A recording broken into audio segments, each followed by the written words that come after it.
Ladies and gentlemen, years before he even attempted to direct, Leonard Nimoy said in published reports he loved acting, but he really had a hankering at directing.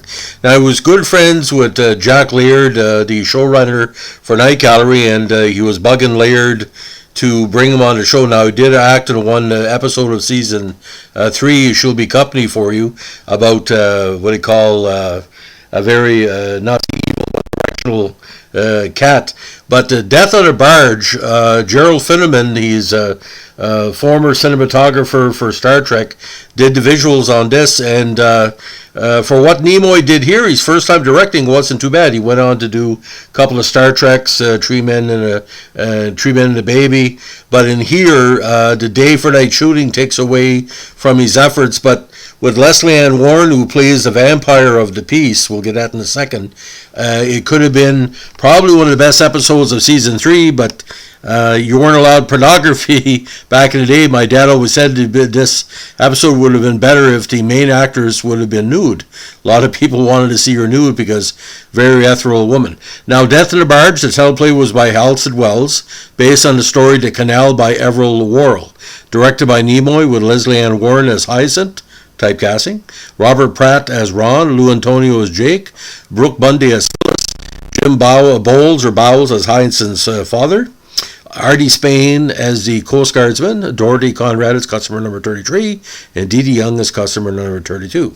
Now, Night Gallery aired several episodes dealing with vampirism, according to David Jewell's blogspot, and he's right. Often the comic black except, of course, with the vampire that was fighting against the Nazis in that famous short skit from second season. This is one of the full-length serious stabs at the genre, and it has for many mixed results. But for me, it worked.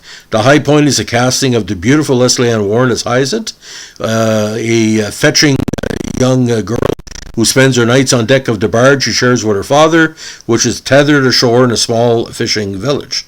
Often shot in gauzy compositions, including Day for Night, by Nimoy, again the first-time director. Warren is meant to portray a dangerous, unattainable object of desire, and she certainly possesses the ability to communicate that.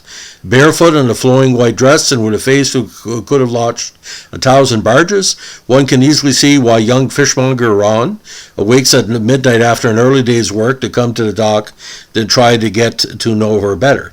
She keeps him literally at arm's length, she on the barge, and he across the span of perhaps 15 to 20 feet of water. She is first coy as to the reason why she won't let him come aboard, or why she won't disembark her vessel, but one night, after Ron's girlfriend Phyllis, played by Brooke Bundy, follows Ron on his nocturnal visit and climbs aboard the barge to find Hyacinth climbing into a crypt to sleep near dawn, the reason becomes clear.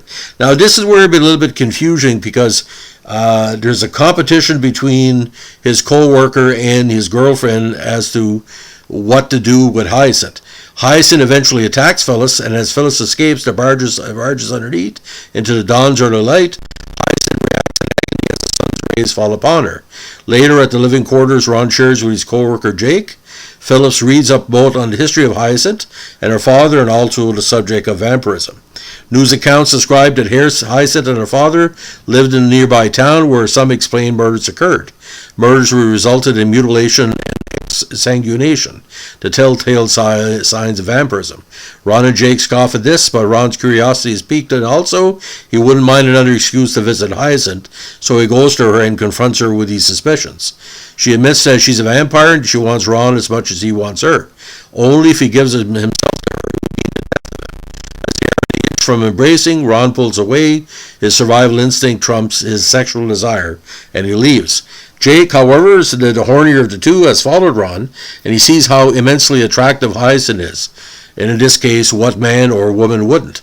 And he either doesn't believe she's a vampire or doesn't care, and he ends up dead. Later, Ron returns near dawn to destroy Hyacinth for the good of humanity, despite his overwhelming desire. He wants to take her out in the sunlight, but Hyacinth surprises him by insisting he drive a stake through her heart instead. Her love for him, hard as it may be to understand, given that, as portrayed by Robert Pratt, he ain't no great catch, has made her decide to end her killing ways, natural though they may be to her. Ron has the stake positioned over her heart, but can't carry out the act and is about to finally submit to her deathly kiss when Hyacinth's father suddenly comes upon the scene in a big surprise. Rather than fighting Ron off, he finishes the act of driving the stake to her daughter's heart himself. Hyacinth then dissolves into a skeleton. Not very well done, of course, as we fade to black. Now, according to Jules, there's some good and some bad in his tale. In addition to Warren, the good includes some clever compositions from Nimoy. The bad, in addition to Robert Pratt's uninspiring performance, because he ain't, like I said, the nicest looking as one of the worst attempts at day for night shooting that people have ever seen. It does not look at all like nighttime, but the gauzy compositions do give it a certain quality that he thought signaled something otherworldly, which was unintended. I think it could have worked a little bit better because in the case of Nimoy, he was learning his craft as he was shooting. But there's various scenes in the episode that kind of mimic what Finnerman did in Star Trek, like the gauzy use or, the slow dissolve. I'm thinking This Side of Paradise or when the episode where Spock fell in love with an old flame played by Jill Ireland. Well put together. Now, Leslie Ann Warren, not say she was typecast, but she ranks as one of the most beautiful actresses of all time. And you looked at Victor Victoria and the various, what he called fairy-themed movies she's been in, like, kind of a play on the princess motif. But in this case, ladies and gentlemen, a more handsome man would have been needed. I think somebody like Parker Stevenson, I don't think he was old enough at the time, but somebody of that ilk, more rugged, handsome. I don't think Leslie Ann Warren as a vampire is unbelievable, but the male actor who's the lead is unbelievable.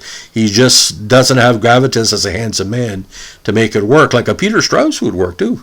Or even like a Dean Stockwell or people like that, but Stockwell was already into Whisper with Sally Field. So, ladies and gentlemen, for Nimoy's first directorial debut, I give it 3 stars out of 4. Good first effort. The whole episode is 2.5 out of 4.